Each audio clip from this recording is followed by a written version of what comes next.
There was only one instance that I was almost arrested. Mm-hmm. And then there was one where I couldn't. It was kind of blown away that we weren't arrested. Yeah. So the first one was, I don't know if you ever heard about Mike Logan and I trying to stop what we thought was a murder. I do remember this, and you guys did the wrong thing again. No, we did not. Once again, did the wrong thing. No. Because you guys were cock blocking, right? No. Is that different story? Oh, no. Right, go ahead. It was after a 4th of July party. Mm-hmm. I was pretty intoxicated. Yeah. And so was everyone there. I was waiting out front of Mike's house with Mike for my girlfriend to come pick me up. My girlfriend at the time. And while we're standing there, like we're just like bullshitting. And the house next door, we heard from the upstairs like window open, just a blood curdling scream. Yeah. And like we didn't, we were just like, okay, whatever. Like we didn't think anything about it. Then we heard it again. Yeah. Again, we were like, hey, maybe she's watching a really scary movie. We were trying to be like, yeah, that's crazy. Like, we heard it, we were interpreting it, but we were also trying to mind our own fucking business. This is what you do. And then the scream happened again, followed by a, oh my God, someone help me. Oh boy. Okay. So that's when, again, keep in mind, we heard the first two screams. After the first one, we were like, that's weird. The second one happened, we're like, all right, something's going on, but we don't know what yet. And then it was followed by that, and I remember being like, we got to fucking do something. Well, you kind of, because you're both someone's, and you heard it. Straight up. So now it goes from being not your business to, you're kind of involved. That's kind of how I thought about it too. Yeah. So I start slamming my shoulder into the front door. It's a small set of stairs. I start slamming my shoulder. Try the doorknob first, Sydney. So I start slamming my shoulder into the door. But this is the crazy part about this is there's always a little hero in the back of every man's head. However, and this is the problem, and this is why we like rogue cops that just try to solve problems and they don't care about the consequences, because that's who we have in the back of our head. It's called being a renegade. Dude. Listen. It's called being a renegade cop. Not every heroic situation calls for a maverick. Sometimes you need to do things by the book. I'm sorry. Sometimes. I'm sorry, Murtaugh. Why don't you calm down? Dude, every guy jumps to the extreme thing. The oh my gosh, I'm glad I got to do that thing away. Believe me. Yeah. And I will fall victim to that every time. So anyway, I'm slamming my shoulder in this door, trying to get in, and Mike's behind me. Now I'm going full rigs. Alternating? No, I'm going full rigs. He's going Murtaugh. He's calling 911. Gotcha. He's calling for backup. Gotcha.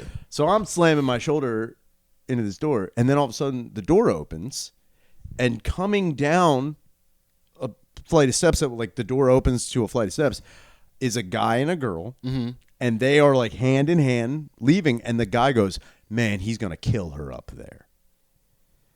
So I'm like, oh, fuck, it's action fucking Jackson time. Dude, I run up the stairs. Mike is following with me. I'm like, dude, somebody's killing somebody up there. We both run up the stairs. Now, when you get to the top of the stairs, there's a quick turn, and there's a small hallway with a door at the end of it. Again, no checking the handle.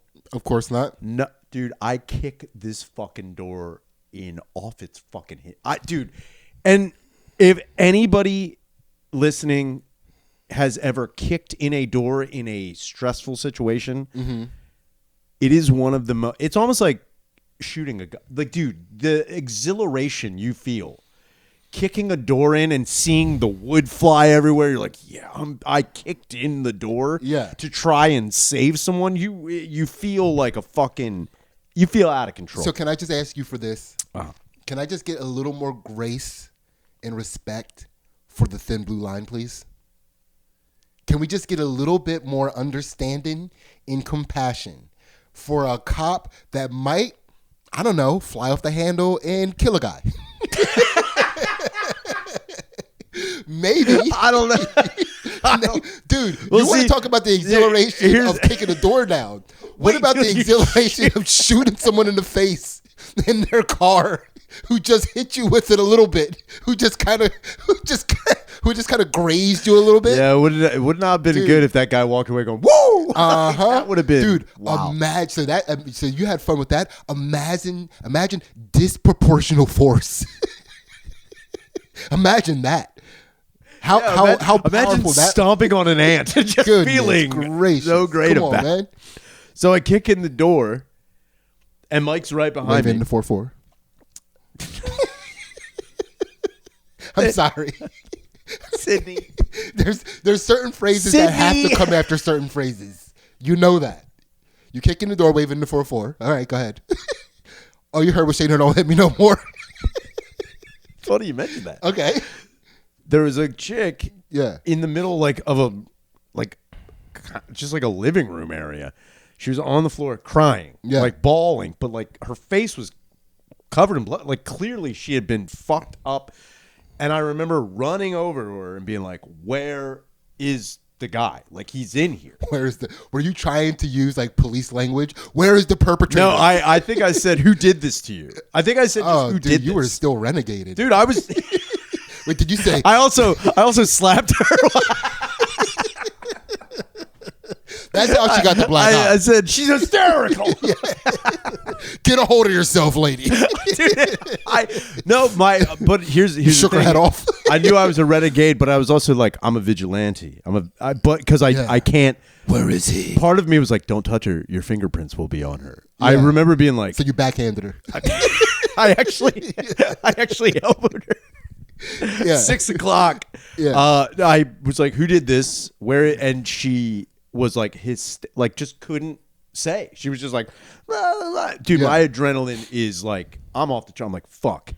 And then I told Mike, I was like, yo, stand by the door. So like, if anybody comes, like, just stay there. He's like, what are you going to do? I'm like, gotta do something. Dude, I walked into the kitchen. Gotta do something. I walked into the kitchen. And this is like, What are you gonna do? Not nothing.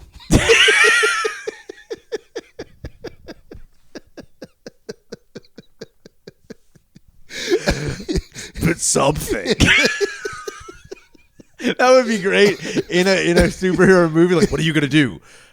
Something. What is your plan? I don't know. Yeah. Some shit. I don't know. I'm gonna do something.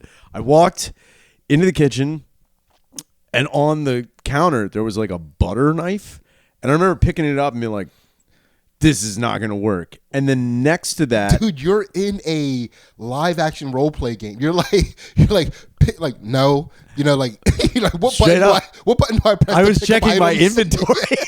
So then, like a hamburger. I need help before I go back. actually, up there. I didn't pick it up. I bent down. I was like, "Boop." Yeah. It was like Streets of Rage. But I then picked up a pint glass that was on the counter, and I broke it. And now I have like a fucking broken glass. What, did you pour a pint first? If there was liquor on there, I would have been like, yeah. But if there was a bottle, definitely would have broke a bottle. But Yeah. it was their pint glass. So then, And again, something you've been preparing for your whole entire life. Breaking a pint glass and using it as a weapon every time you sat down at a bar to drink. I was hoping for it. It would have been wild. Yeah. So I have this like jagged fucking melee weapon, and I'm like, did anybody come out? And Mike's like, no. I was like, all right. And I was like, get behind me. So Mike had his hand on my shoulder, and I was like, we're going from room to room. I went in every room, and as soon as we opened the door, I started stabbing wildly. Opened every closet, started stabbing wildly into everything. Stabbing into the night? Yeah. Dude, you were like a rookie cop on his first beat, just firing. I have no aimlessly. formal training. You didn't go to Renegade School? First thing they teach you in Renegade School. This is crazy. Clearly, if this person had a gun or anything, I would have been shot directly in the fucking face. But I Or wasn't. if that person just stayed far away from you Yeah. in a chair. Oh, well, no, and watched you come in and stab him and go to the next room. My brain was like, we're gonna tackle this guy. Like we're gonna subdue him. And we went from every room Nothing happened. And as we're going from like room to room, I remember we You went were back. clearing rooms. Dude, I was throwing open. I was kicking in bedroom doors. Like dude, I was just kicking doors, throwing open closet. The one closet had that like what is that? Where it's like not a door, it's like the folding Accordion doors. Oh yeah, accordion door. Yeah. I remember I just hit one and knocked it off the whole like track, and I was like, "Fucking no, what idiot, It's a dude!" pain of a bitch to put back. Dude, I fucked up. This Yeah. landlord must have lost his mind when I was done. Yeah. So then, as we go back, there's like no one there, no one in the house. We go back. You went in the house and then eliminated them from ever having any potential of getting their deposit back. You went in there. Who's the and you real were like, criminal? First month, last month. I was like, you're gonna have to burn this building Getting down. any of this shit. No amount of white paint's gonna fucking fix this. Nice. So then I went back in the living room, and the chick is like still there, but like less, less cryy. For Yeah. the most part, she's like just hovering. She's like, but I can't understand her. She's not speaking a different language. She's just gibberish, like not making any sense. I mean, come on. And part of my brain was like, she's just shell shocked. Yeah, she's just like, it's been a traumatic experience for her. This is a woman speaking woman language. So then, as we're standing there, we see like police lights out front, like and Our backup's here. we go downstairs, and the cop is like, "What's going on?" Like, and he's like got his hand ready. We're like, "Hey, we just like this. My name. This guy's Mike. He called the Did you police." still have your pint glass shank in your hand? Sure did. And he was like, "What?" And we were like telling him, like, and I'll walk out, and I put the pint glass down. Like, I just like put it there. We're waiting. Another cop car shows up. They're like kind of questioning us, and the cop is like, "Look, do not leave. Like, stay right here. We're going up." So it was a cop and a lady cop and like another dude. They all went upstairs. And you're like, I'll come up with you. We'll back you up. Dude, I was like, let me talk to the commissioner. So, dude, and now at this point in time, I'm kind of getting scared. I'm like, fuck, like, we definitely broke the law. Like, there's no way we're not in trouble. I even telling Mike, I was like, dude, if you want, why don't like you go? Like, I did all. He can't do that. I don't know. He told you both to stay. That's crazy. But I was like, there's no use in one of us. I'm Ryan Shaner, and I call the shots around here. I was like, get out of here. Get out of here. We're going to do this my way, Mike. Dude, I was like, dude, you might as well go. He's like, well, I'm not going to go. Like, I live next door. Like, where am I going to go? I'm like, yeah, good point. So then cops come down there. An ambulance is now showing up. Mm-hmm. They come down. They take the girl over to the ambulance, and like we're still waiting there, and the cop keeps coming over. He's like, just a minute. Like, I'm gonna get a statement from you guys. Just a minute. Comes over eventually, and he's like, apparently now that lady could talk. Like, when she was in the ambulance, she started not just stating what had happened, stating everything I did. Everything Mike and I did. Yeah. Which I guess kind of helped, but it like when the cop came over, he's like, all right, so let me get this straight. So according to her and according to you guys, you gentlemen heard someone calling for help upstairs. I was like, yeah. He's like, and then you went in the door. I was like, yeah. And then we passed two people coming down. He's like, okay. And he's like, and he points at me. He's like, you then kicked in the door. Live in the 4-4. I was like, uh-huh. He's like, and you took a object, a glass or something, and went around trying to stab the assailant that was in. And I also me.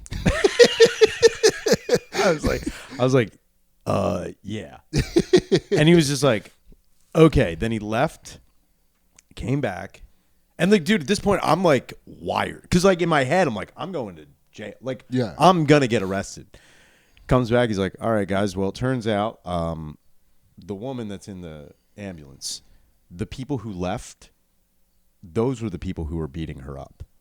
It was something involving drugs where either someone wasn't paying for drugs or someone stole drugs. Those two people who left who were like, there's somebody else up there. Those were actually the people involved. You just didn't know because they were leaving looking like they were fleeing, like, danger. Oh, you got played. That was a pimp. Oh, no, believe me. That might have been. That was the only Dude. pimps are that smooth. And He was ice cold. Dude. That's crazy. That's a pimp. Dude, he fucking, and dude, they're like, can you describe the guy? I'm like, white dude wearing fucking basketball jersey. And dude, That's a pimp. the more I talk about it. Dude, because here's the deal. Drug dealing alone doesn't give you that type of smoothness because you're not dealing with the psychotic nature of ladies all the time. Sure. So you don't need that level of smoothness. Drug dealers that also do a little pamping on the side. Dude, I think he was pamping. He was pamping. Well, the cop didn't say pamping. Cop said drugs. Yeah. So we're both standing there, and I'm like, I'm waiting for him to be like, you fucking, like, you can't do that. Like, you can't. Yeah. And he's like, well, bravo. He's like, a lot of people would hear those things. Like, who knows what would happen if you had not started doing that. He's like, the moment you guys started slamming on the door and doing all stuff, and him like that, he knew. Oh, I know what would have happened. She would have got her deposit back when she moved. That's what would have happened. Those people were leaving the house. She would have been renting a nice casket after that. No, the cop he was just like, yeah, he's like, a lot of people wouldn't have done anything. He's like, you guys getting involved is like, it's like good on you. Mm-hmm. And then he took all of our information. Yeah. And he said he would, like, I would be hearing from them. Yeah. Which also was like, for the keys to the city? Dude. They'd put a mustache symbol in on the top of fucking City Hall. I was waiting. I was like, shit. Yeah. I was really like, man, I'm going to get fucking fined. Like, this sucks. Mm-hmm. And then nothing ever came of it. Yeah. Like, not one thing. And I was like, dude, they didn't want to do that paperwork. Oh, no. They went back to the station and crumbled everything up and Yeah. threw it away. They were like, good thing we have renegades out there. We got renegade citizen. Hi, I'm a renegade American. He probably went in, sat at his desk, and like a shitty other cop was like, vigilantes again. Shut up, Ramirez. I don't know if we're lucky or cursed in this city. Just throw it away. I say let the trash take out the trash, but sometimes there's a good egg in that trash. Yeah. Also, too, going back to Renegade School, Renegade 101, you can't let anybody just leave the scene. Like, you let the bad guys, you let Uncle Ben's murderer get away. Look, man. You created it was my first, dude, first off, I was a rookie renegade. Yes. I was a rookie renegade at the time, still pretty green. Uh-huh. I didn't know all. It was my first. I-B&E, illegal breaking. Yeah. To save a life. That was illegal B&E. Yeah, it was. That's looking back on it. I thought that was going to be like my major charge, but like I didn't. And then like years later, all of that, like even though I had done that, I forgot about it. So then years later, dude. I think it was the finals of Philly's Funniest. Mm-hmm. This was like 2019. Yeah. I think. No, 2017. Sorry, 2017. I'm on my way to Helium. Mm-hmm. On my way. And I get a call from a coworker, and she's flipping out, talking about how another coworker that they had gone out partying with the night before got real depressed, and then is talking about killing himself, and he locked himself in the room, and he might be dead, and she doesn't know what to do. And I was like, what are you talking about? She's like, we live in the same building. Dude, freaking out. Yeah. I was like, well, hang up with me, call the police, and tell the fucking supervisor downstairs, like, what the fuck is going on? Tell the guy at the desk. Yeah. So she's like, oh my God, okay. And then she hangs up. So now I'm like, fuck.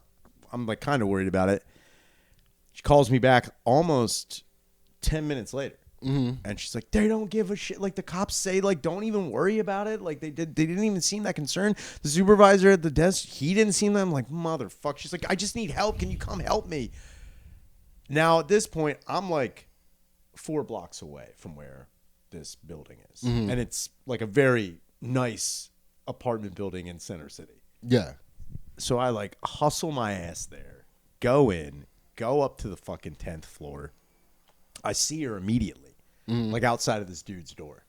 And she's like slamming on the door. She's like, oh my God, I'm just trying to get in there. Like, you got to use your shoulder. Well, what happened was I was like, just calm down. Like, and she's like on the verge of tears. She's like, I don't know what to do. Like, you said he was going to kill himself. I'm like, all right. So then I knock on the door, you know, and like when I pound on the door, I see like the door move. Mm-hmm. And I'm like, I can get in this door. Of course. And she was like, what? I'm like, do you want me to get in here? She's like, well, I don't know if he's okay or not. And I'm like, stand back. And I kicked that motherfucking door off the hinges as well. And I told her to stand back and like not. Did she go in the door? She got pulled in. It was you created a black hole. In the door. It was like you kicked a portal into her door. Remember that viral video of the guy breakdancing and the baby walks by and he kicks it? It was she got between you and the door. Like you kicked her through the door. No!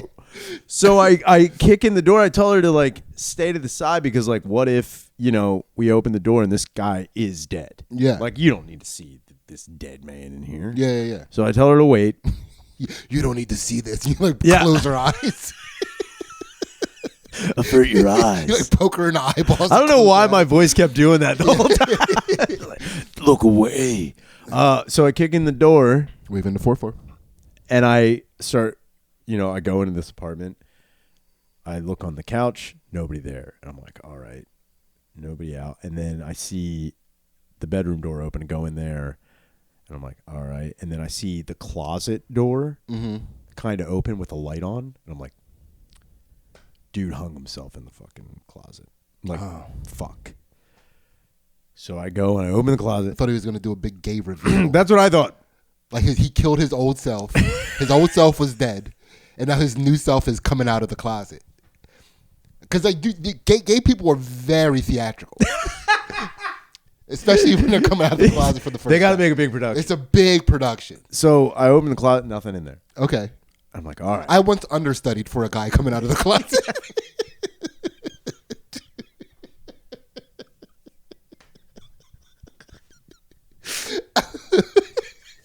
I was hoping he wouldn't be there opening night. It's going to be my big gay break. Yeah, but I didn't get it. They never needed me. They never needed me. It's kind of sucks. Yeah. And the whole time he's coming out, you're sitting in the audience mouthing the words.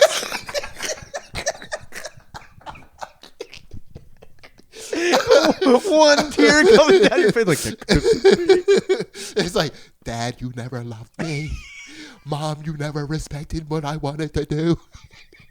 I just need to be me. You're like, it's me.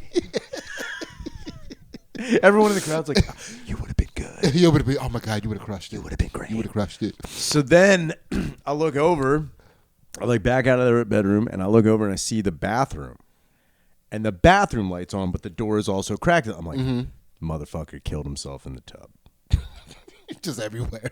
Dude, I'm like, clearly he got in the tub, slit his wrist. Like, I'm going through every movie I've ever seen in my life. Mm-hmm. Now the door is open, but I do. I didn't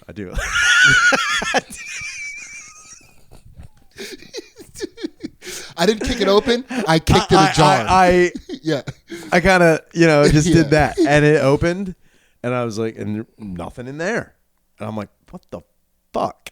So then I start walking. Now I'm walking out of the apartment, and then I pass another closet. By the way, I think I know what our theme is. It's gonna be action movie shit, right? That's what our theme's gonna be for our topic, because that's what this is. But dude, I am cracking up in my head at the idea of like an action movie where the action star only kicks doors open. Dude, it's the sickest thing in the world. There's like his house is constantly getting doors repaired. Like every time he goes back home, there are people repairing doors and then running out of his way. Come on, man. Yeah. So then I pass another fucking closet, and again it's like cracked open. I'm like, okay, third time's a charm. Yeah. I go and I open that one, nothing in there. So then I walk out in the hallway. Guy's not even there. Mm-hmm. So I'm standing there, I'm talking to her, and she's like, what do we do? I'm like, we gotta get out of here. Like, we gotta go.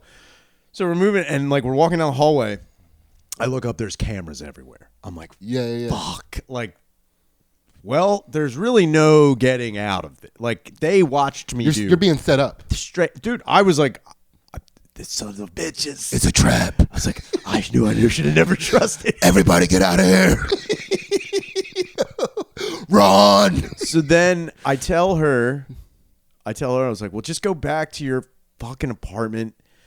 And then I get in the elevator. I'm going back down. I get to the ground level. Door opens. And there's a fucking, now I don't know what, I think a white shirted policeman is like a higher ranking. I'm pretty sure that's like some sort of somebody. Are they higher or lower? I think it's high. Because they're either like a captain or a person that gives tickets. This wasn't no ticket guy. Okay. It was a no ticket dude. It was cop, white shirt. Met business. He gets on the elevator with the superintendent, with the desk guy that I saw. Yeah. And I'm like, fuck. And I'm like, I know she's up there. And I'm like, motherfuck. And I'm like, I know I'm on camera. And I'm like, fuck. So then I get back on the elevator as they're getting on. And the cop's like, excuse me, sir. Like, we're going up the 10th. Like, we're going up the 10th floor. Situation on the 10th floor doesn't involve you. I'm like, actually, is it involving apartment? And like I said, they put in like, yeah. I'm like, all right, well, I kicked in the door. Waving the 4-4. Sorry. If I had said that, maybe things would have been different. Dude, cops love that shit. Well, this cop didn't. Yeah. He literally goes, you did what now? And I was like, I kicked in the door. I thought, and he's like, oh, okay. Dude, they get off the elevator. The cop has his hand on my shoulder. He's like, tell me what you did. I was like, I opened the door with my foot. I was like, my friend called me thinking we were doing like a wellness check. We were afraid a dude killed himself or was going to. He was putting his life in danger, and she was hysterical. And she was like, and he was like, well, where's his friend? I'm like, hold on, let me. He's like, you talking about? And like the desk guy said her name and was like, I told her not to mess with that door. I told her I was coming up. I was like, I'm sorry. She was hysterical. And he's like, oh, that's what everyone says. Like, women are doing this and that. And I was like, all right. And I'm standing there. I text her to come down. But in the text, I'm like, ham it up. I was like, when you get down here, I need tears. I need yelling. I don't know how that's a solution. Because I was like, I was trying to play into the fact. Yeah. That I was like, all right, I showed up to help a friend who was inconsolable, and I wasn't thinking right. Her craziness made me kind of not think clearly, and I was just trying to shut her up. I was like, it was a damsel in distress, man. I'm trying to do the right thing. Dude, and I guess that's a good idea, but you also have to keep in mind that cops deal with different levels of crying humans all the time. Again, I'm second day renegade. Dude, you know, they're like, cops are literally the Siskel and Ebert of crying women. Oh yeah, they can see through. Yeah. Well, they could also give thumbs up, thumbs down. Oh, I was hoping for a 2 thumbs up on this. Yeah. Oh no. Derivative. Well, seeing it was nothing different. Look, I was hoping for Siskel and Ebert. Not she wasn't Sadler, even connected Waldorf to the source material. Yeah. So she comes down. She's like losing it, and the cop's like talking to her, but he's like, you know, you can tell he's getting frustrated, and I'm just standing there. So then the cop goes over talking to the desk guy. Cop comes back over to me. He's like, all right, well, look, what you did is breaking and entering. And I was like, uh-huh. He's like, that's a felony. I was like, fuck. I was like, so what happens? He's like, well, here's what's going to happen. If they decide to press charges against you right now, you're coming with me, and we're going downtown. Yeah. Keep in mind, I got to be at Helium in like 10 minutes. Yeah. And I'm just like, fucking what?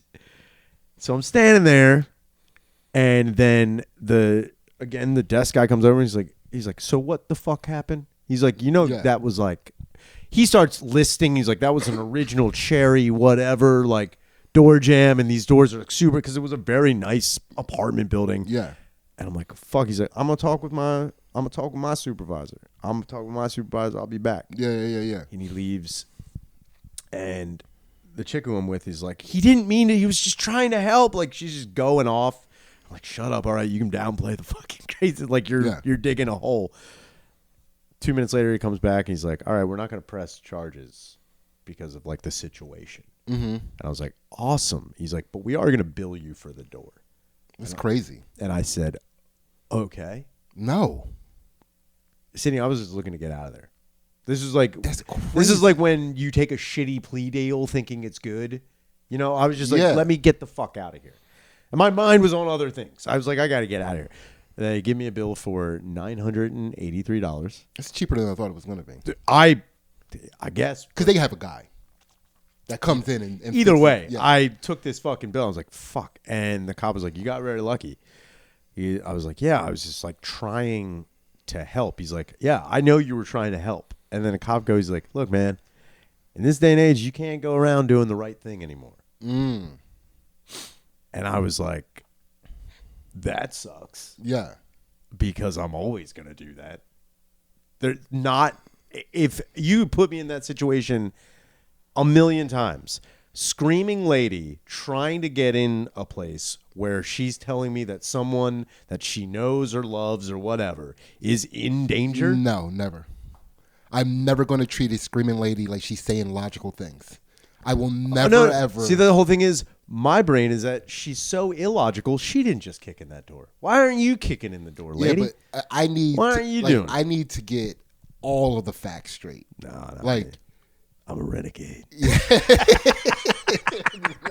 I don't need any facts. Yeah. All right. Well, we're gonna see if we can parlay, because I think we're action movieifying our lives. Sure. A little bit. Sure. And that is how you solve problems. You go straight into. I try to live my life like it's gonna be. Dude, you go straight into the sequel.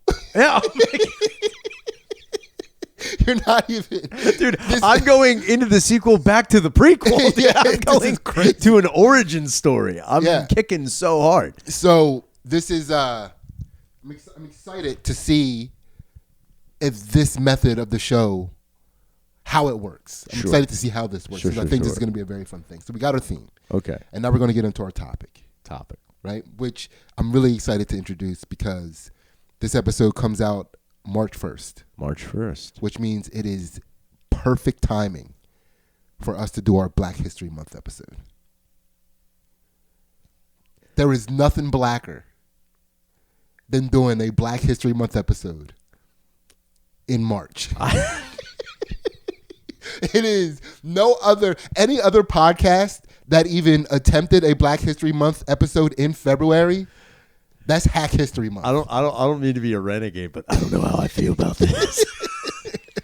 There is nothing more renegade than doing a Black History Month episode in March. I'll give you that. That's pretty That's pretty radical, right? All right. We're renegades today. Dude, let's renegade Let's renegade it up. All right. So, Ryan. Are you going to be asking me Black History trivia? There's going to be some Black History questions. There's going to be some Black History questions, but not right away. So, just yes or no, are you familiar with Elijah McCoy? Wasn't he the fucking forward for... Nope. Stop right there. The answer is no. Okay. Hold on. Yeah. Second guess. Okay, second guess. Elijah McCoy. Yeah. Wasn't he the bad guy from Unbreakable? Was his name Elijah? Yeah. He had a very Elijah vibe. It was a lot. Is he the... Am I right? No, you're not right. All right. Not right. Third guess. Elijah McCoy. Now, this is somebody, by the way, through all of the Black History Month that we got growing up, this should have been one of the staples. Like, you know how, because they only gave us like 4 or 5 different Black History Month people. Sure. You know, George Washington Carver. Gotta Harriet Tubman. Gotta love Peanuts. Gotta love the fucking Underground Railroad. Rosa Parks. Gotta love being a bitch. Yeah. Just get up, lady. No, you gotta love civil rights protesting. Civil rights protest, right? And then we had Martin Luther King, Malcolm X. You know what's crazy? Not to cut you off. Yeah. I mean, that's pretty much all of them. I just named them all. Oh, if it wouldn't be Black History Month. If I was like, let me tell you something. Actually, But it's March. You can do that in March. Let me tell you something. That's why we did our Black History Month episode in March. Sure. To give you more power. Thank you. Yeah. Thank you. So with all the civil rights leaders that are highlighted in Black History Month, Or just historical black figures. sure. One person I've never really been. I actually am very confused. And keep in mind, I only learned about this person within the last 5 years, and I enjoyed. Now again, I'm going on movies. I don't know if all of these movies are factual. I'm not even going to be the person to be like, this was to the T. Yeah. Fred Hampton. Okay. Judas and the Black Messiah is an amazing movie. Never seen it. Fucking rules. Yeah. It's so good. And I remember being like, man, I didn't even know who this person was. Yeah, like at all. And kind of like was like, dude, this guy fucking. We don't do any of the cool ones. That's wild. But you got to keep in mind, George Washington Carver had a pretty big impact. Sure. Like Harriet Tubman, big impact. Rosa Parks, big impact. But Fred Hampton started the Black Panther movement. That's a gigantic impact in black culture. Well, not really. People want it to be, but it was the Black Panther movement was a militant group, and it was very divisive even amongst the black community. I'm not saying it wasn't. I'm saying in the grand scheme of black culture, whether it is being bastardized or not, it's pretty gigantic. Well, no, it's not. But I understand why somebody would think it would. Now, here's the other thing. You don't learn about that in school either, because the government kind of messed up with the way they handled that. Yeah, a little bit. Things got a little bit. A little out of hand, right? So, but I understand where you're coming from. Yeah, I was like, wow, this is pretty interesting. This is a very, like, not just cool in the way I was like, dude, this guy was actually like sticking to his fucking guns about everything. Like I was like, he was being a stubborn militant the whole entire time. Straight up. Fair enough. I was like, wow, he didn't pull any punches. Yeah, that's fair enough. And consistency, though, isn't necessary. People praise consistency as if it is some sort of a good trait. If you wake up every day and you take a poison tablet every single day, that's consistency. You're still poisoning yourself. I'm not saying you're Consistency is not the virtue. Okay. You're making sense. You're making sense. But I understand where you're coming from. Sure. Right? So, Elijah McCoy, this guy, in my opinion, way more impactful than any single one of those historical black figures that were named, including Fred Hampton. Gotcha. There is nobody that had a bigger impact on the way the world functions than Elijah McCoy. Elijah McCoy. You ready for this? Hit me with it. All right, let's start with this man's origin stories, because that's really important. His family escaped Kentucky on the Underground Railroad. Sick. And fled to Canada. So that happened in 1837. Thank you, Harriet Tubman. Whoa. I'm glad you said that. They just missed Harriet Tubman. So they escaped on the Underground Railroad in 1837. Harriet Tubman didn't escape slavery until 1849. And then in 1850 to 1865, I think she did it for like 10 years. Man. She did the Underground Railroad. So she was really doing it from like 1850 to 1860. Got it. So she just missed out on being able to say that she helped Elijah McCoy. Shepherded the parents of Elijah McCoy to Canada. Got you. And she had an impact on this thing. What an idiot. That changed the world. What an I know. idiot. Why wait so long to escape slavery? If you would have did that just a little bit sooner. Shit or get off the You would have been part of a major historical movement, lady. Yeah. Right? But to shout out Harriet Tubman really quickly, what I find interesting about her is that after she started working on the Underground Railroad as a conductor, is what they call it. Yes. So in 1851, she freed her sister and her family. I couldn't get any specifics on what it meant by her family, but I think it were her children. Sure. Which means she left her children originally and then went back and got them. But she went back and got them. Hey. Right? Then in all it counts. Yeah, in 1857, she freed her elderly parents. From Maryland, by the way, is where she... And when she originally fled, she went to Philadelphia. Ooh, dang. Isn't that crazy? That's crazy. A little fun. That's a little fun. Yeah. I like it. So Harriet Tubman has a catchphrase. Get on, bitch. That's not far off. All aboard, motherfucker. I ain't too old for this shit. All right, you're getting close. I mean, you're not far away. You want to do one more? Let's see. So what all aboard, motherfucker. That's good. Chugga chugga choo choo, motherfucker.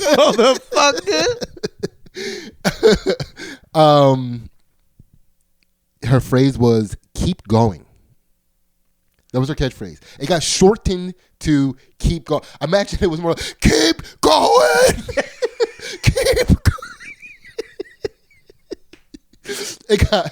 But it got shortened to that. She had like a quote, and the quote was, "If you hear the dogs, keep going. If you see the torches in the woods, keep going. If they're shouting after you, keep going. Don't ever stop. Keep going. If you want a taste of freedom, keep going." So that's Harriet Tubman's little catchphrase. I like that. Isn't it fun? Keep going. I didn't know she had.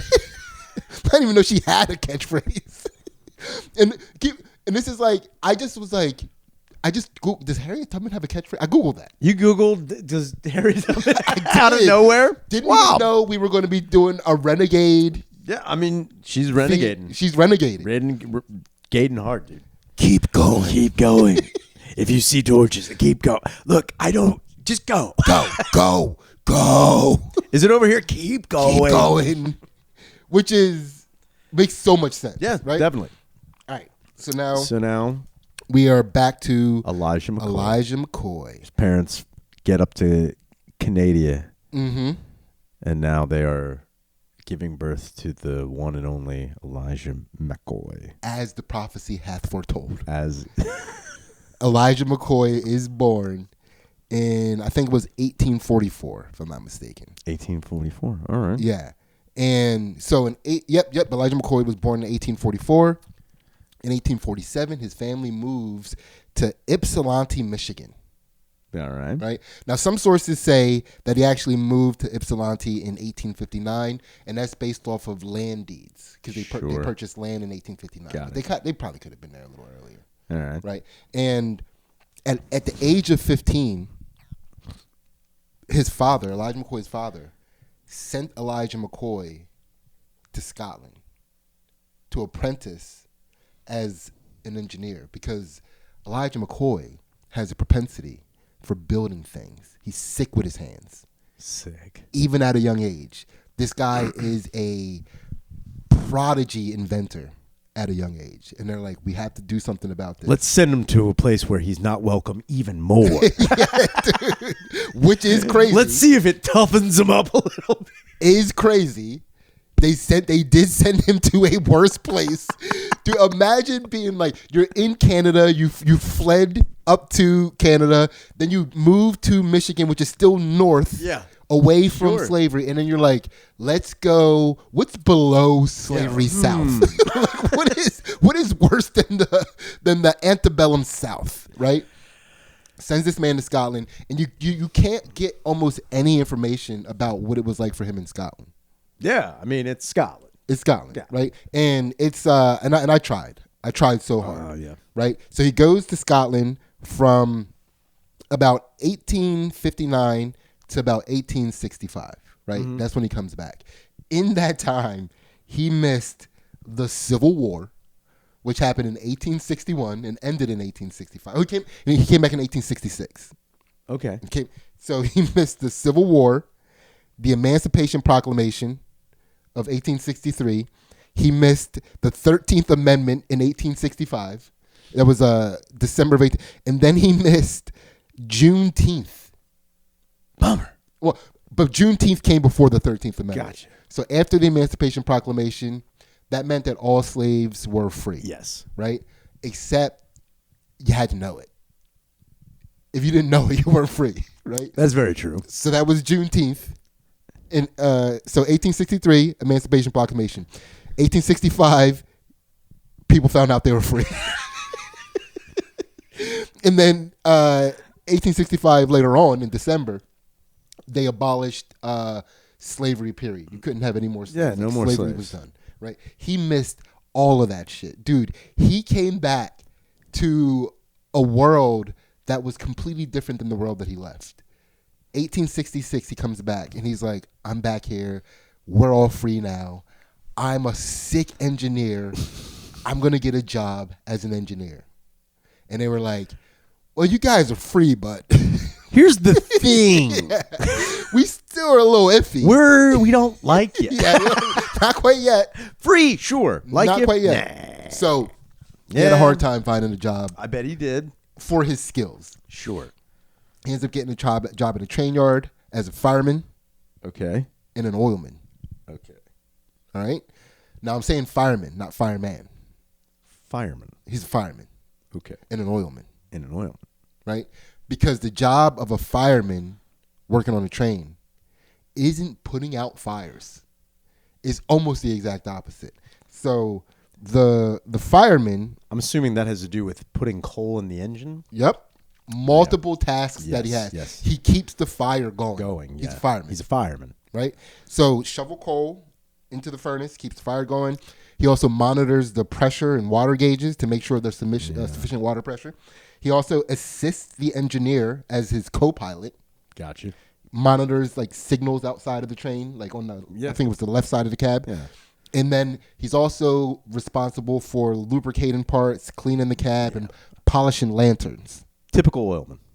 Well, that's the oilman and the fireman job kind of crosses Yeah, they paths. seem like they're one in the. They're your maintenance, but the most important maintenance. Yeah, and then so there's also manual labor, like operating the brake crank when it's needed, and then they were often apprenticing to become engineers. Gotcha. But I don't know if Elijah McCoy was able to do that. I don't know if they had engine niggas back then. Yeah, probably not. Probably not. Probably. So not. he was probably going to be stuck as an engineer, Yeah. as a fireman oilman. Without a doubt. Right. So real quick, the oilman, this is a very important job back at this time because with trains, they have to be oiled every few miles. Well, yeah. I mean, yeah. That means the train has to basically stop every few miles. And then people would get out on the sides of the trains and go in and oil all these parts. Yeah. It was a dangerous job. It was a hot job. If they didn't do it properly, things could burst into flames. And there was nobody to put out the fire because the fireman wasn't a real fireman. We don't have hoses on these trains. Nothing. Dude, it'd be like on a plane and somebody's like, is there a doctor on this plane? And they're like, I'm a doctor. I'm like, what should we do? It's like, I'm actually a doctor of literature. I have a doctorate. Wait, did you need me to read? yeah. Dang it. Yeah, it was one of those situations. Yeah, So, sure. Now, the Oilers, they were primarily responsible for oiling everything up and moving Gotcha. everything up. And Slickers. in many cases, the oilmen also function as a fireman, sometimes responsible for shoveling coal and monitoring the water levels. But the conditions of the job, it was like very physically demanding, very hard to work in hot weather. You know, Yeah.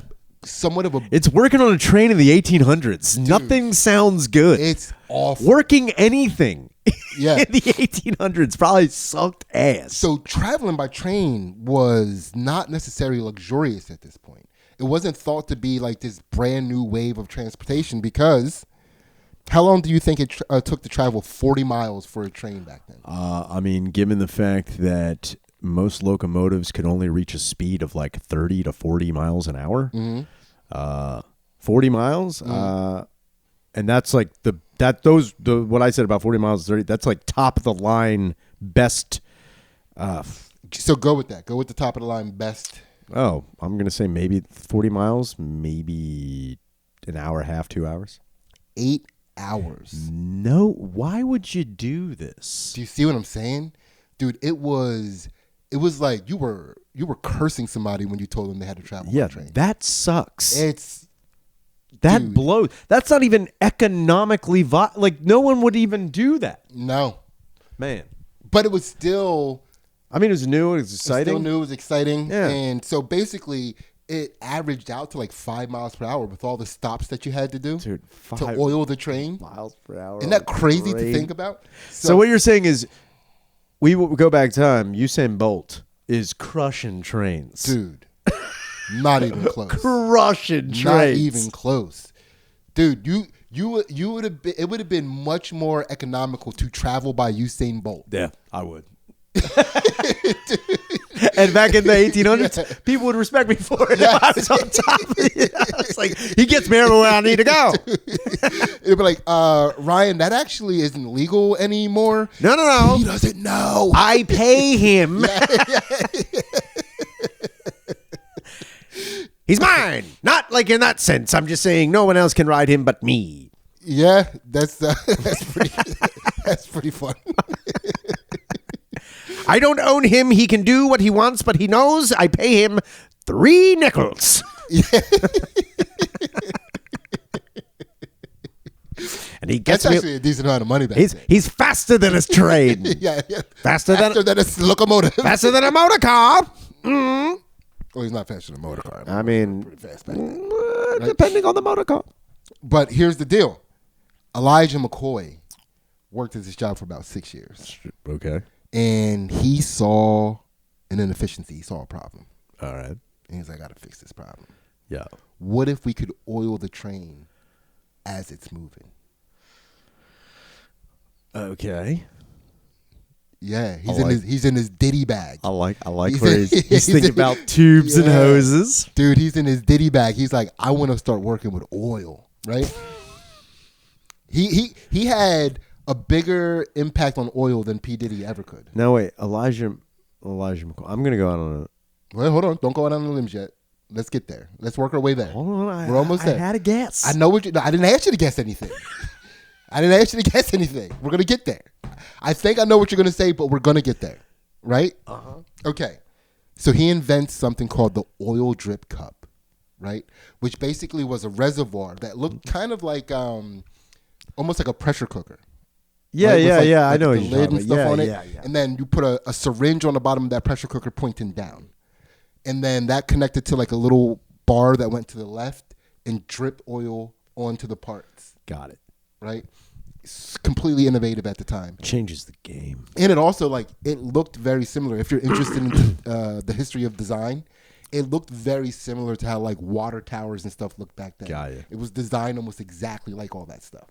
Right? So what this allowed now is that oil will drip on these parts as the train's moving. So instead of the train having to stop every 3 miles for an oiling, now the trains stop every 100 miles. Great. Dude, completely changes innovative. Everything. Game changer. Now all of a sudden, traveling by train is a luxury. Elijah McCoy changed that all across the globe. Like he is the man. He's a train man. He's the train man. Yeah. Right? So now trains travel faster and longer, right? Let me see. What do I train, yeah, up to I already told you that, up to 100 miles. He gets a patent for this. Yeah. Right? But he can't really do anything with the patent because it's still at a time when like where he's black. If you're black people, it's a little iffy. He can't do anything with the patent. No, also, another funny thing to think about is how after Elijah McCoy invented his oil drip cup, both black people that had escaped on the Underground Railroad and former people that enslaved people were probably like, man, you could have transported so many slaves on those things. We really missed out. Like 20 years ago, we would have been able to, you know what I mean? Like, damn. They had their underground. We should have had our above ground. We needed the above ground railroad. Damn it alive. Nobody even considered the possibility. I mean, it was right there in their faces. They just weren't using it. Right in their faces. So this is another funny thing, how much it changed the world. So you know who Madam C.J. Walker is? Nope. She's another person that's part of Hack History Month that you hear about every now and again. Okay. She was Madam C.J. She filled in for Spinderella for Salt and Pepper, right? Madam C.J. Walker. Madam DJ Walker. Yes. Sorry. That was Madam DJ Walker. And yes, you're correct. I knew it was right about one of them. Yeah. So Madam C.J. Walker was one of the first black female millionaire in America. And she did that by selling hair products to black ladies. And she, in 1910, she moved to Indianapolis because that was a hub in the United States, and she could travel out west by train or out east by train easily. Had Elijah McCoy not invented the oil drip cup, she never would have been able to do the type of marketing that she was able to do face to face at the level she was able to do it. So, again, game changer. He did it. He did it for women's hair products in the 1800s. Dude,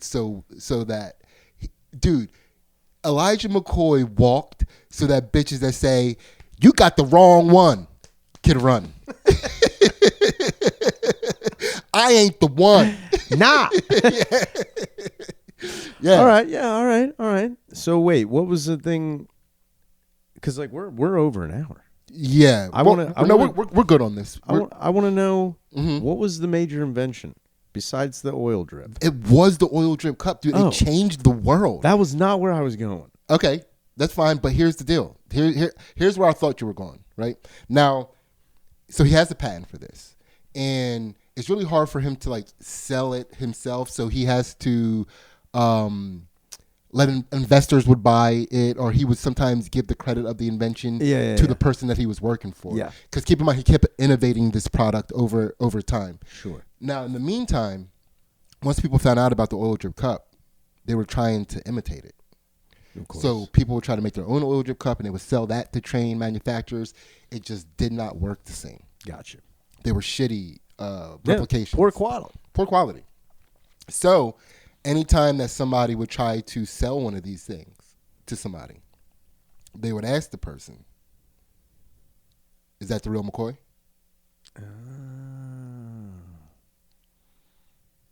Dude. Not where I was going. Okay.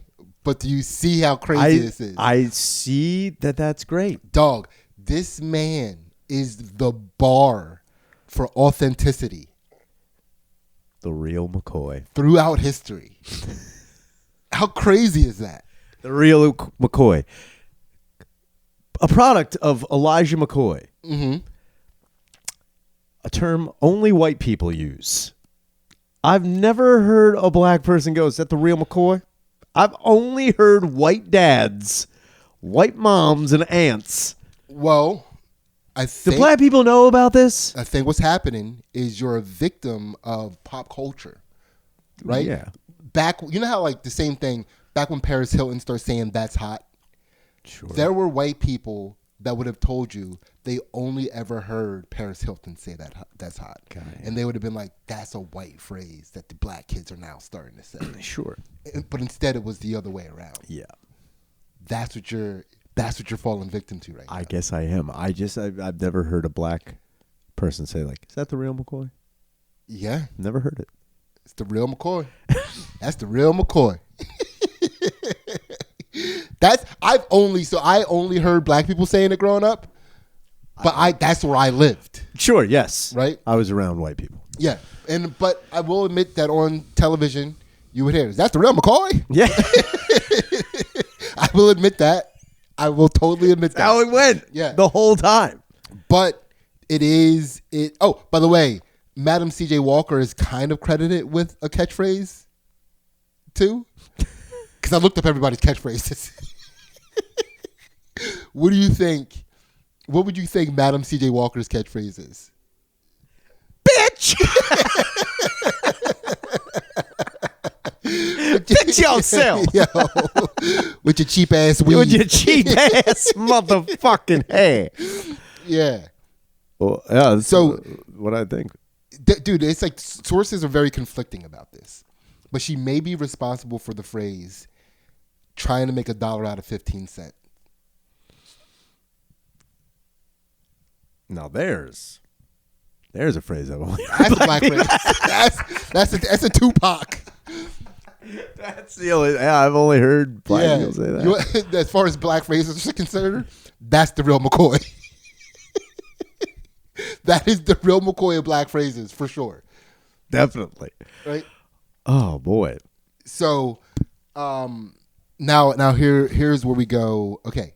Do you have any questions so far? Do I have any questions? I guess my question is, why Why wouldn't they talk about Elijah McCoy? Well, it's kind of his own fault because he didn't really. And now, it kept saying that because of racism, because he was black, people didn't want to work with black people, so it was difficult for him to be to like lease out the patent so that he gets all the money for it, or franchise, however you do that with a patent. Sure. So he instead would give the ownership of the patent to the person he was working for, or he would sell it to investors, and he would sell it the whole like I'm selling it for no royalties. Here's the invention. So even though he does get credit in the patent office, and they do call it the McCoy oil drip cup, so he gets credit for it, name recognition, he wasn't really financially benefiting from it. Oh. So it's all about the money. It's all about the money. But here's the deal. So I'm all about the money. I'm trying to figure this out because if it's all about money, people tend like if you I don't care if you're black or white, let's make the money together. Yeah. Let's make this money. Yeah. So I'm trying to like look up to see if he has any vices, like maybe he's an alcoholic or maybe that's contributing to his bad decision making financially. Turns out he was just an obsessive tinkerer, constantly inventing. He stayed in the lab, So he has over 50 patents. One of his patents is for a folding ironing board. Great. Another patent he has is for a lawn sprinkler. Killer. Right? And then the rest of his patents are for innovations to the oil drip cup over time. Got it. He was improving. Got it. But he was always just tinkering. He's basically blank man. Yeah. Or he's like, an eccentric asswipe like Nikola Tesla was. Dude. Who just kind of wanted to be lost in the sauce all the time. And I don't think the world was ready for eccentric black yet. Yes, but I also don't think the world was ready for eccentric anybody yet. Eccentric at this time, which is a crazy thing. This because I looked this up. Almost everybody that was like a millionaire, they were the most eccentric. Sure, people. They were known for being eccentric. His eccentric though was a brand of eccentricity that people weren't ready for yet. I think it comes down to the thing with eccentricity is the eccentrics that were millionaires. They were millionaires because I think a lot of them were like old wealth. Mm-hmm. They were afforded to act weird but they weren't like doing anything with their minds. They were just acting weird. As where like people like McCoy and Tesla, they were weird because they were constantly inventing. People weren't ready for like, oh wait, you're crazy and you come up with awesome shit all the time. Actual weird. As far as being a weirdo was concerned, without he was a doubt the real McCoy. That's what I mean. Yeah, it's like when you're weird and you have money, people are like, oh, he's just like, oh, he bought this and he bought this. You can be weird and purchase. Yeah, you can't be weird and create. That's where I think people really get fucking.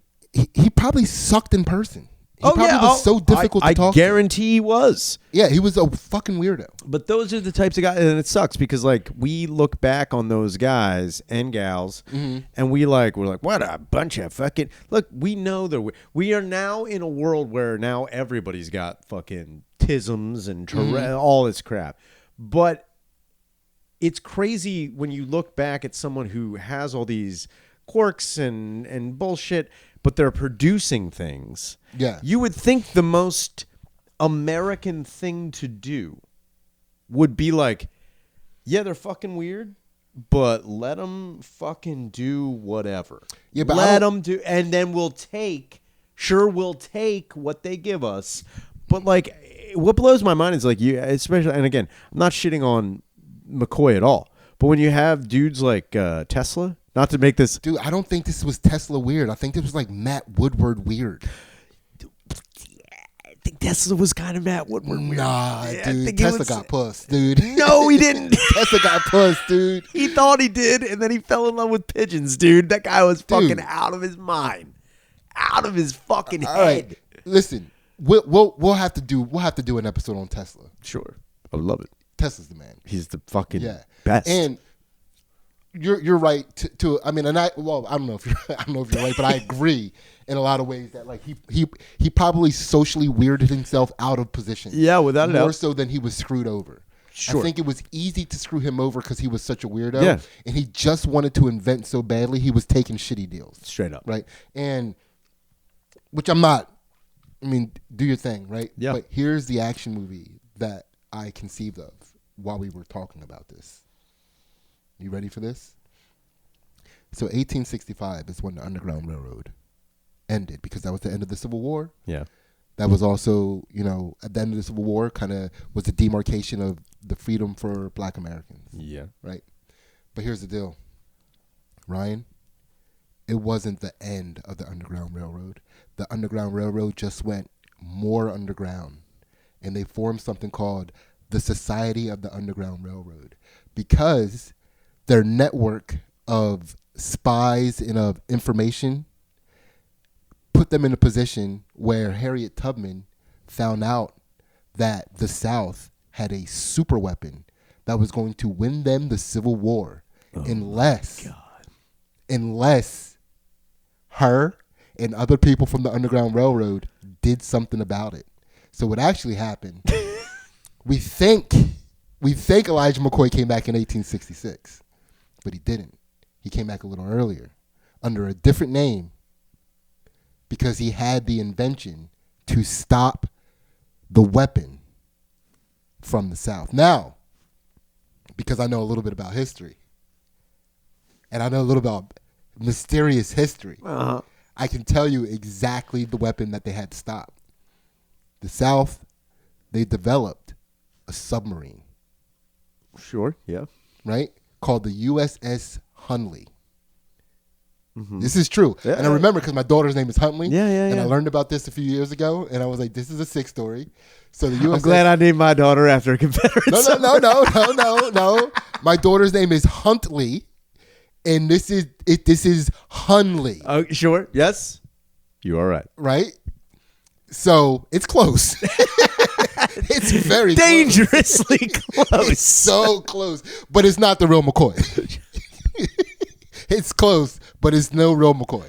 I like where you're at. Right? So the USS Hunley was a submarine that was made by the South. And I think the person who was the admiral at the time, because the South only had one admiral. Yeah. Right? It was Buchanan, if I remember correctly. I could be wrong. Possibly. But anyway, the Hunley was a submarine that they built, and they moved it via hand crank. Yeah. With like people cranking it.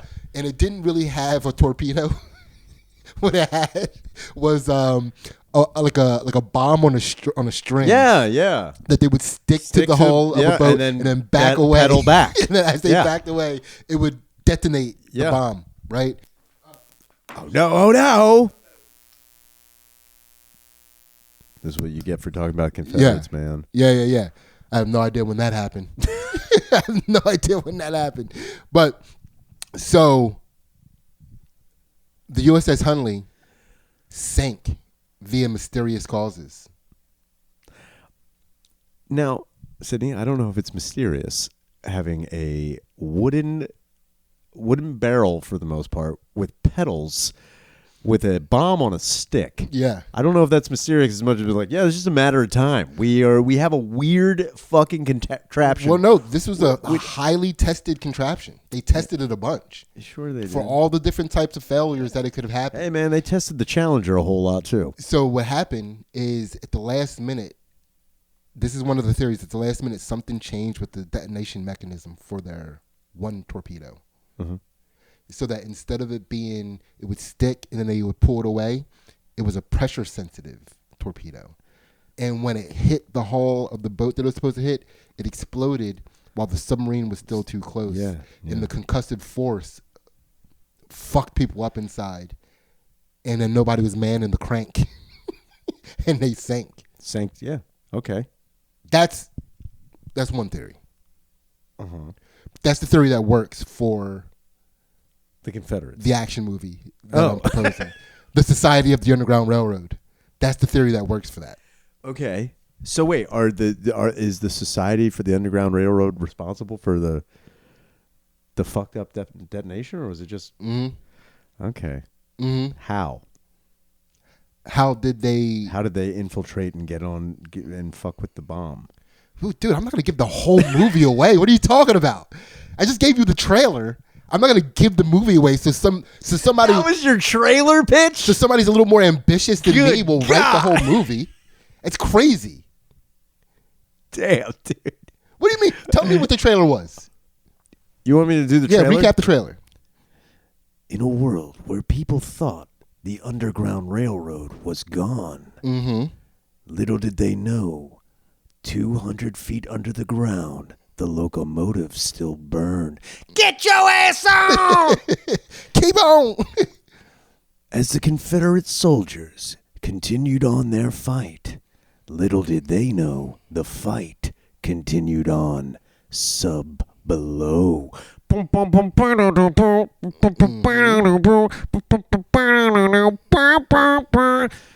do they got? Well, I don't really know what they're working on. What do you mean you don't know what they're working on? Elijah, you gotta be on this shit. Look, I came back for you, Harriet.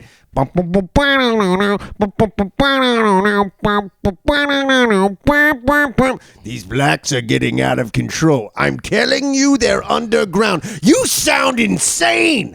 Underground? There's no way we're going under there. The only thing we're doing is going under the water.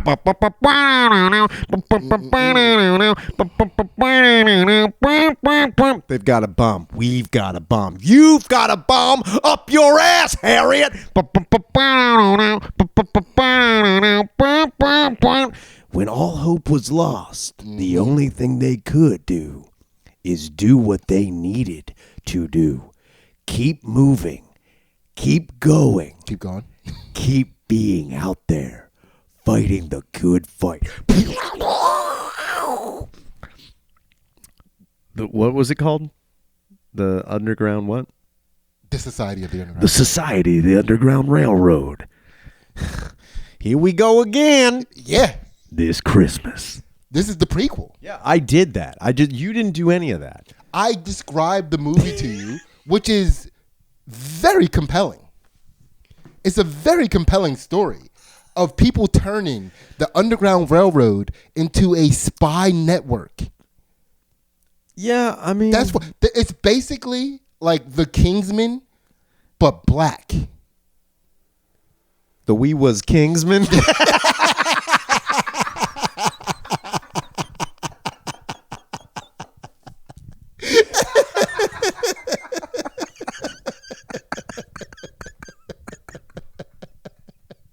We was kings, man. Yeah.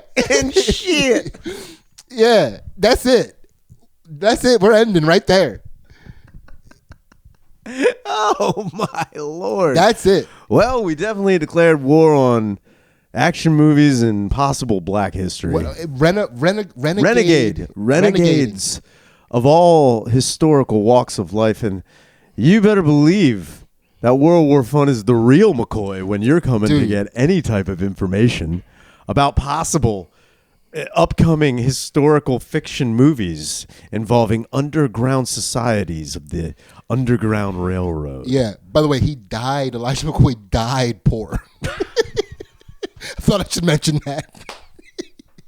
Got in a car accident in 1922. His wife died in that car accident. Some sources say that he died from complications of the injuries. Some say that he died from depression and hypertension. He did start his own Elijah McCoy manufacturing company in Detroit later on. Sure. And then after he died, of course, it kind of went under. Yeah. But he didn't make a lot of money from his company. Dang it. But he did get to see his name on a building. Yeah. Oh, well, if you guys have enjoyed this content, you know you got to get on the Patreon. You get a bonus episode, secret unreleased episodes, become part of the community, all for just $3. Yes, you can be part of the secret society of the Underground Railroad if you get on that Patreon. Dude, we have 2 secret societies now. Yeah, the League of White Shadows and the Society of the Underground Railroad. Dude, we have it all covered. That's probably like the NFC and AFC. We'll see who goes to the Super Bowl. Let's see who wins it all this year. I got my money on White Shadows. Dude, I got my money on the Society of the Underground I'm Railroad. sorry, I got the money on the White Shadows. Dude, I'm always going to pick the black athletes. I know what you're doing. There's black people in the League of White Shadows. There is, but there's no white people in the Society of the Underground Railroad. Woo! Oh my God! Please be sure to get on that Patreon. Please be sure to pick up the book Solomon. We've sold over 300 copies. Please get that book. Get that book. It's going to fund the next book I'm working on called 73 Seconds to Bogota. It's based on a historical event, not the Underground Railroad, but another more white historical event. Check us out in Connecticut on the 27th of March. We're going to be up there with Aya Shimei putting on a show for Filthy Comedy. It's going to be a We already banger. sold tickets. And we already sold tickets. Get your tickets. Ticket link will be in the description. Banger. We're going to switch it over to the Patreon. We do this every Sunday. I've been Ryan Shanner. This has been Sidney Gantt. And this has been World War Fun. We will see you next time.